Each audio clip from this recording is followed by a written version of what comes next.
live stream.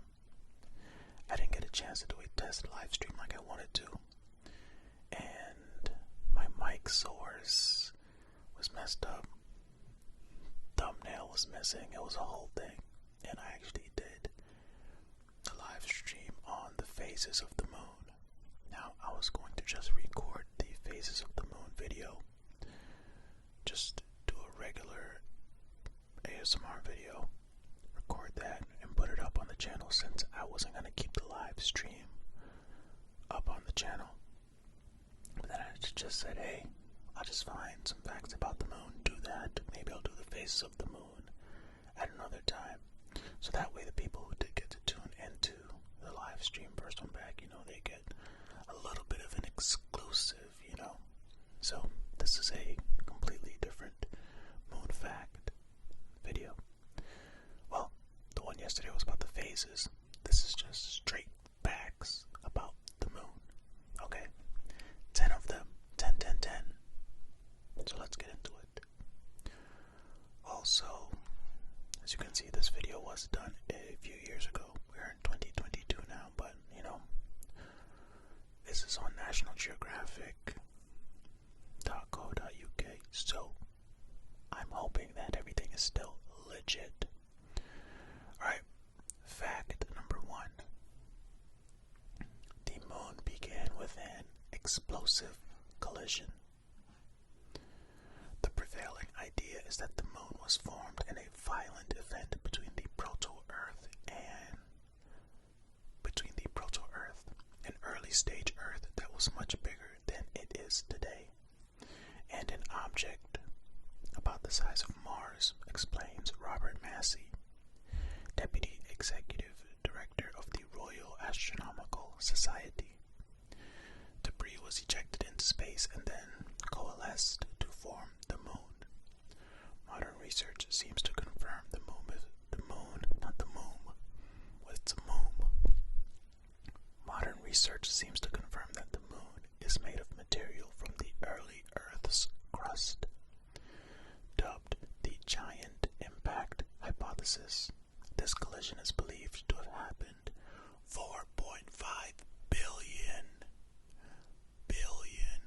years ago and would have been 100 million times larger than the event which wiped out the dinosaurs. Okay. The GIH, the giant impact hypothesis. Alright, well, if you didn't know, now you know. Fact number 2. Whoops. It used to look much bigger. The moon, that is. The moon started out around 10 times closer to the Earth than it is now, reveals Massey. Imagine looking up at the night sky and seeing the moon 10 times bigger. Yeah, imagine. Computer simulations suggest the moon could even have been 12 to 19 times closer at a distance of just 20,000 to 30,000 kilometers compared to 384,000 kilometers today. Wow, it's a big difference. Very, very large difference. And it is still spinning away because of a transfer of energy from the rotation and tidal bulges of the Earth. The moon gets 3.78 centimeters further away each year. That's roughly the same rate at which your fingernails grow. Wait, then that's pretty fast.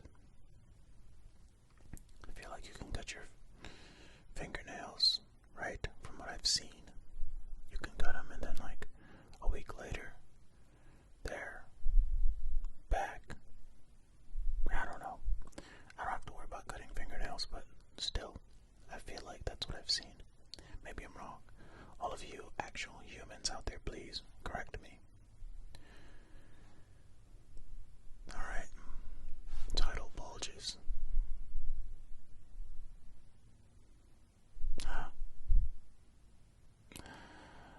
Lunar soil clearly visible in the suit of astronaut Charles Conrad Jr., commander of the Apollo 12 lunar landing mission, America's his second successful mission to the moon.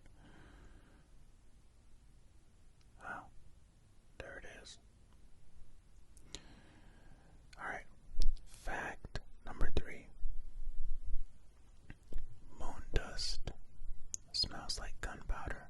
Let me get this on the screen a little bit better. Okay. Moon dust smells like gunpowder. There is a lot of dust on the surface of the moon, and the Apollo astronauts found their suits covered in it when they climbed into their lunar modules, explains Massey. One astronaut on the Apollo 17 mission likened its smell to that of gunpowder. The dust caused some astronauts a kind of lunar hay fever. The sneezing and congestion took days to disappear. The good thing is that there's no wind to blow it about, adds Massey.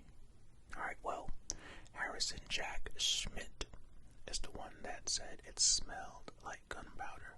Okay, Harrison Jack Schmidt.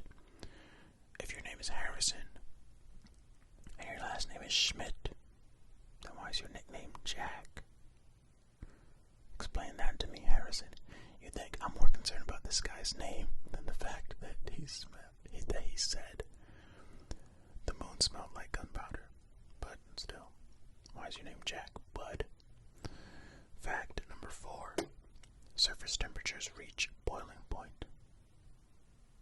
Because the moon has no protective atmosphere, the surface experiences extreme temperatures from incredibly cold on the far night side and above boiling on the sunny near side, explains Massey. According to NASA, the moon's temperature can span from 120 degrees Celsius to negative 230 degrees Celsius. That's a wild range. It's a very large range. Its mean surface temperature is 107 degrees Celsius in the day and negative 153 degrees Celsius at night. Mean means average, for those who may not know. Well, the moon can get pretty hot and pretty cold is what I gather from that. More pictures of the moon as we scroll through. Look at those craters, baby. Look at those craters, baby. This crater, called Daedalus, has a diameter of about 80 kilometers. The moon is vulnerable to crater-causing meteor strikes because it lacks an atmosphere, so there's nothing to burn up any space rubble that may be going right toward it, like on Earth. On Earth, since there's an atmosphere, a lot of meteors and such, they get burned up in the atmosphere before they hit Earth, because if there was no atmosphere, there would be a lot more craters from things falling from space onto Earth. Fact number 5. Those craters can unlock space history. Gonna do a little bit of cupping whispered here. Cupping whisper. Without an atmosphere, the moon is not protected from meteorites, so it is full of craters, which really help to explore the natural history of our solar system, says Massey. There are 190 identified impact craters on Earth, with many covered by water and vegetation, but there are millions on the moon, including 5,000 larger than 20 kilometers in diameter. Because the surface of the moon is dormant and it experiences fewer geological forces like volcanoes or erosion than Earth, it neatly stores pristine evidence of ancient formations and craters that makes it a brilliant laboratory or archive to help understand our solar system. So basically, they're just using the moon's craters to kind of see what was going on in the past in the solar system. Maybe to see, oh, back then there were much larger craters, much larger things hitting the moon than now. Maybe. I don't know. I don't work at NASA. NASA.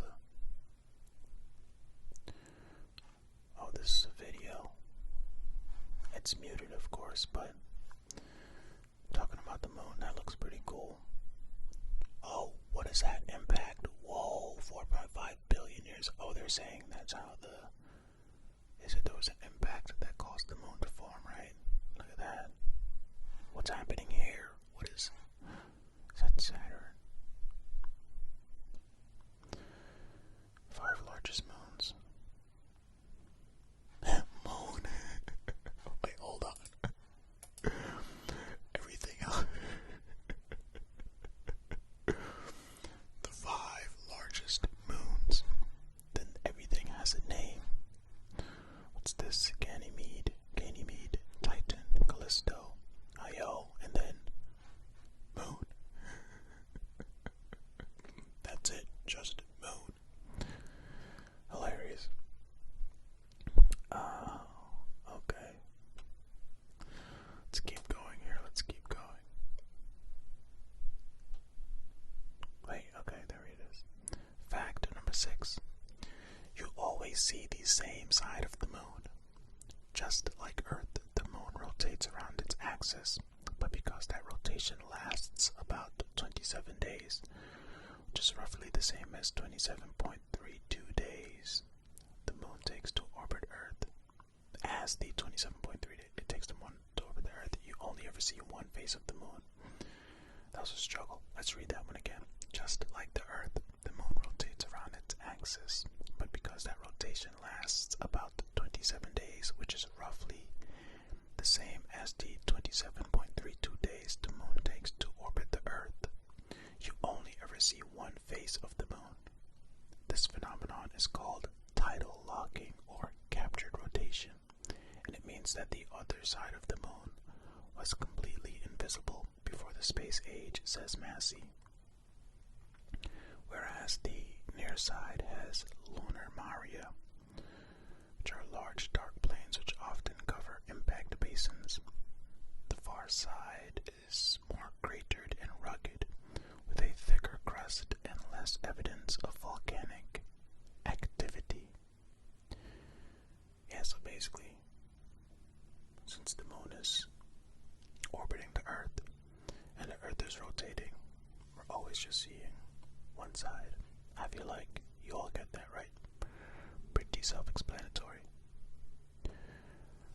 Alright, let's keep it going. Fact number 7.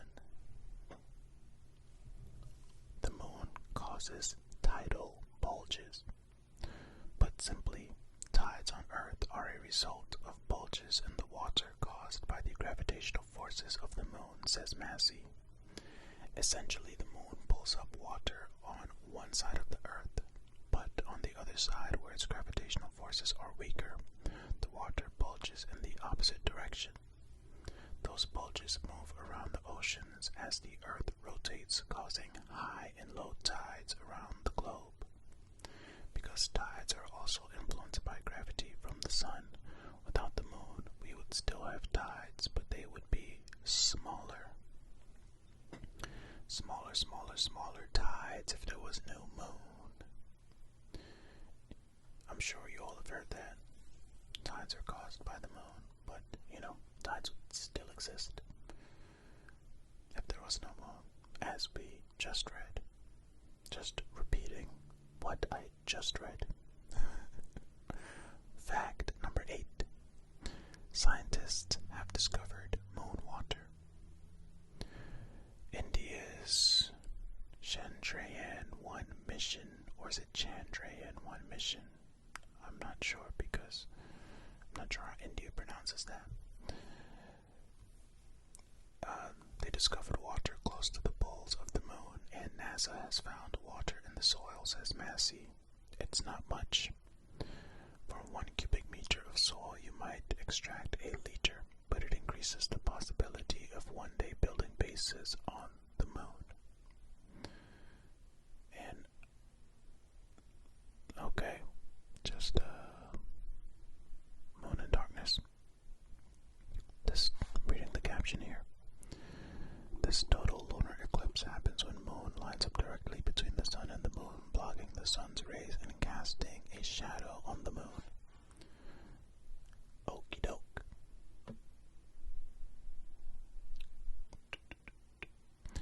Fact number 9.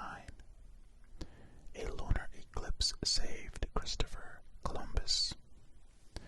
The Nebra sky disk, a bronze artifact dating to 1600 BC, which was discovered in Germany, is the first known human map to include an image of the moon, and it is a reminder of how much the moon has influenced human history, says Massey.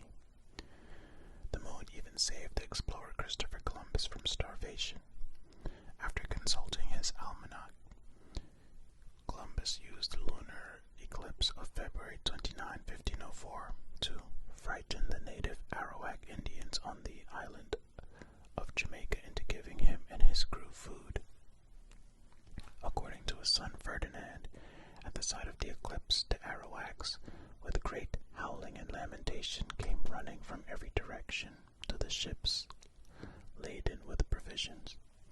Wait a minute, that's not a good story of how he used the moon to save himself from starvation. He was scaring the natives. What in the world?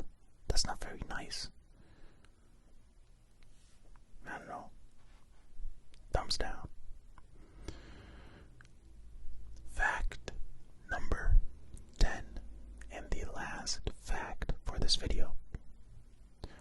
Lunar bases are on the horizon. Although we are centuries off large numbers of people living on the moon.